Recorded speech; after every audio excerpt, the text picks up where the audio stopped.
Hello everyone, welcome back to my channel. ಇದು Friday, Saturday ಮತ್ತು ಸಂಡೇಯ ವ್ಲಾಗ್. ಫ್ರೈಡೇ ಹುಣ್ಣಿಮೆ ಅಂಥೇಳಿ ಪೂಜೆ ಮಾಡ್ತಾಯಿದ್ದೆ.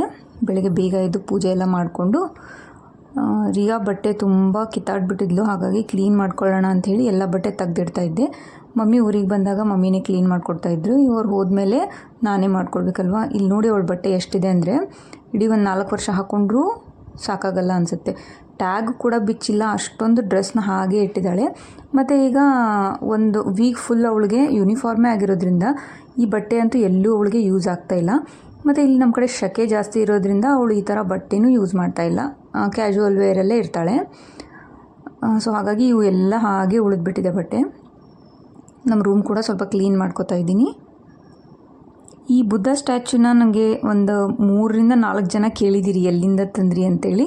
ಇದು ನನ್ನ ಬರ್ತ್ಡೇ ಗಿಫ್ಟ್ ಇತ್ತು. ಇದು ನನಗೆ ಒಂದು 8 ವರ್ಷದ ಹಿಂದೆ ನನ್ನ ಕಸಿನ್ ನನಗೆ ಕೊಟ್ಟಿದ್ದ ಗಿಫ್ಟು. ಹಾಲ್ ಕೂಡ ಕ್ಲೀನ್ ಮಾಡ್ಕೊಂಡಾಯಿತು. ನೋಡಿ, ರೂಮ್ ಈ ಥರ ಕಾಣ್ತಾ ಇದೆ. ಅವಳು ಬೇಕಾಗಿರೋ ಬಟ್ಟೆ ಅಷ್ಟೇ ನಾನು ಇಟ್ಕೊಂಡು ಬೇಡಾಗಿರೋದನ್ನೆಲ್ಲ ತೆಗೆದು ಪ್ಯಾಕ್ ಮಾಡಿಟ್ಟಿದ್ದೀನಿ. ನನ್ನ ಬಟ್ಟೆನೂ ಅಷ್ಟೇ, ನನಗೆ ಇವಾಗ ಯಾವುದಾಗುತ್ತೋ ಆ ಬಟ್ಟೆ ಮಾತ್ರ ಯೂಸ್ ಮಾಡ್ಕೊಳ್ಳೋಣ ಅಂತ ಇಟ್ಟು ಬಾಕಿದನ್ನೆಲ್ಲ ಪ್ಯಾಕ್ ಮಾಡಿಟ್ಟಿದ್ದೀನಿ. ಮತ್ತು ಅವಳು ಪಾರ್ಟಿ ವೇರ್ ಫ್ರಾಕ್ಸ್ನೆಲ್ಲ ಏನು ಮಾಡಿದ್ದೀನಿ, ಕೆಳಗಡೆ ಕಾಟಲ್ಲಿ ಪ್ಯಾಕ್ ಮಾಡಿಟ್ಟೆ. ಮತ್ತು ಈವ್ನಿಂಗ್ ಸ್ನ್ಯಾಕ್ಸ್ ತಿನ್ನೋಣ ಅಂತ ಹೇಳ್ತಾ ಇದ್ಲು. ಸ್ನ್ಯಾಕ್ಸ್ ತಿನ್ಕೊಂಡು ಮನೆಗೆ ವಾಪಸ್ ಬಂದ್ವಿ. ನೆಕ್ಸ್ಟ್ ಡೇ ಸ್ಕೂಲ್ಗೆ ಹೋಗ್ತಾ ಇದ್ದಾಳೆ.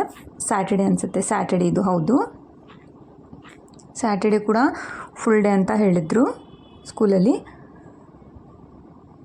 ಪಾಪ ಸ್ಯಾಟರ್ಡೇನೂ ಫುಲ್ ಡೇ ಹೋಗ್ತಾ ಇದ್ದಾಳೆ ಸ್ಕೂಲ್ಗೆ. ರಿಯಾ ಸ್ಕೂಲ್ಗೆ ಹೋದ್ಮೇಲೆ ನಾನು ಅಡುಗೆ ಕೆಲಸ ಎಲ್ಲ ಮಾಡ್ಕೊತಾ ಇದ್ದೆ. ಮೆಂತ್ಯ ಗ್ರೇವಿ ಮಾಡಿದ್ದೀನಿ. ಇದರ ರೆಸಿಪಿನ ನಾನು ಯೂಟ್ಯೂಬಲ್ಲಿ ಅಪ್ಲೋಡ್ ಮಾಡಿದ್ದೀನಿ. ಇಂಟ್ರೆಸ್ಟ್ ಇದ್ದರೆ ನೀವು ಚೆಕ್ ಮಾಡ್ಬೋದು. ಮತ್ತು ಗದಗಿಂದ ಮಮ್ಮಿ ಪಾರ್ಸಲ್ ಹಾಕಿದ್ರು, ಅದನ್ನು ತೆಗೆದು ನೋಡ್ತಾ ಇದ್ದೀನಿ. ನನ್ನ ಹತ್ರ ರೆಡ್ ಕಲರ್ ಫ್ರಾಕ್ ಇಲ್ಲ ಅಂಥೇಳಿ ಸ್ಟಿಚ್ ಮಾಡಿಸೋಣ ಅಂಥೇಳಿ ಬಟ್ಟೆ ತರಿಸ್ಕೊಂಡಿದ್ದೆ. ಅದನ್ನ ನೋಡ್ತಾ ಇದ್ದೀನಿ. ಕಲರ್ ಮಾತ್ರ ಸಖತ್ತಾಗಿತ್ತು. ಮತ್ತು ನಮಗೆ ರೊಟ್ಟಿ ಇಲ್ಲ ಅಂತ ಅಂದರೆ ಹೊಟ್ಟೆನೇ ತುಂಬಲ್ಲ ಅನಿಸುತ್ತೆ. ಮಮ್ಮಿ ಈ ಬಾಕ್ಸ್ ತುಂಬ ರೊಟ್ಟಿ ಬೇರೆ ಮಾಡಿ ಕಳಿಸಿದ್ರು. ಸೊ ಸ್ವೀಟ್ ಅಲ್ವಾ, ತಾಯಿ ಮನಸ್ಸು. ಮತ್ತು ಅದ್ರ ಜೊತೆ ಅಗಸಿ ಚಟ್ನಿ ಅಂತ ಹೇಳ್ತಾರಲ್ವ, ಅದನ್ನೂ ಮಾಡಿ ಕಳಿಸಿದ್ರು. ಸ್ಮೆಲ್ ತುಂಬ ಚೆನ್ನಾಗಿರುತ್ತೆ. ಸೊ ನೆಕ್ಸ್ಟ್ ಇದು ಸಂಡೇಯ ವಿಡಿಯೋಸು. ಸಂಡೇ ಮನೇಲಿದ್ವಿ ಅಂಥೇಳಿ ನಾವು ಮಿರ್ಜಾನ್ ಫೋರ್ಟ್ ನೋಡೋಕ್ಕೆ ಹೋಗೋಣ ಅಂಥೇಳಿ ತುಂಬ ಆಸೆಪಟ್ಟು ಸೆಲೆಕ್ಟ್ ಮಾಡಿರೋಂಥ ಪ್ಲೇಸ್ ಇದು. ಹೊರಟ್ವಿ ಬೆಳಗ್ಗೆನೇ. ಎಷ್ಟು ಬಿಸಿಲು ಅಂದರೆ ಯಾಕೆ ನಾನು ಈ ಪ್ಲೇಸಲ್ಲಿ ಅಲ್ಲಿ ಹೋದ್ಮೇಲೆ ಅನ್ನಿಸ್ತು ಈ ಪ್ಲೇಸ್ ಸೆಲೆಕ್ಟ್ ಮಾಡಬಾರ್ದಿತ್ತು, ಮತ್ತು ಯಾವಾಗಾದರೂ ಬರಬೇಕಿತ್ತು, ಈಗ ಆಗ್ತಾಯಿಲ್ಲ ಅಂಥೇಳಿ. ಒಂದು 2-3 ಗಂಟೆ ನಾನು ಅಲ್ಲೇ ಸ್ಪೆಂಡ್ ಮಾಡಬೇಕು ಏನೇನೋ ಇಮ್ಯಾಜಿನೇಷನ್ ಇಟ್ಕೊಂಡು ಹೋಗಿದ್ದೆ. ಬಟ್ ನಾವಲ್ಲಿ ಸ್ಪೆಂಡ್ ಮಾಡಿದ್ದು ಜಸ್ಟ್ 30 ಮಿನಿಟ್ಸ್ ಅಷ್ಟೇ. ಆ ಬಿಸಿಲಲ್ಲಿ ಅಲ್ಲಿ ಇರೋಕ್ಕೆ ಆಗ್ತಾ ಇರಲಿಲ್ಲ.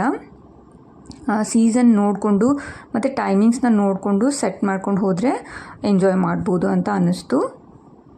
ಮೇ ಬಿ ಜೂನ್ ಜುಲೈಯಲ್ಲಿ ತಣ್ಣಗಿರುತ್ತೆ ಅನಿಸುತ್ತೆ, ಆವಾಗ ಹೋದ್ರೆ ಅಡ್ಡಿ ಇಲ್ಲ.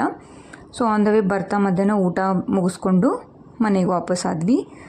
ನನ್ನ ವಿಡಿಯೋ ನಿಮಗೆ ಇಷ್ಟ ಆಗಿದ್ದರೆ ನನ್ನ ಚಾನೆಲ್ನ ಸಬ್ಸ್ಕ್ರೈಬ್ ಮಾಡ್ಕೊಳ್ಳಿ. ಬೆಲ್ ಬಟನ್ ಮೇಲೆ ಕ್ಲಿಕ್ ಮಾಡಿದರೆ ನಾನು ಅಪ್ಲೋಡ್ ಮಾಡೋ ವಿಡಿಯೋಸ್ ನೋಟಿಫಿಕೇಷನ್ ನಿಮಗೆ ಬರುತ್ತೆ. Thank you for watching.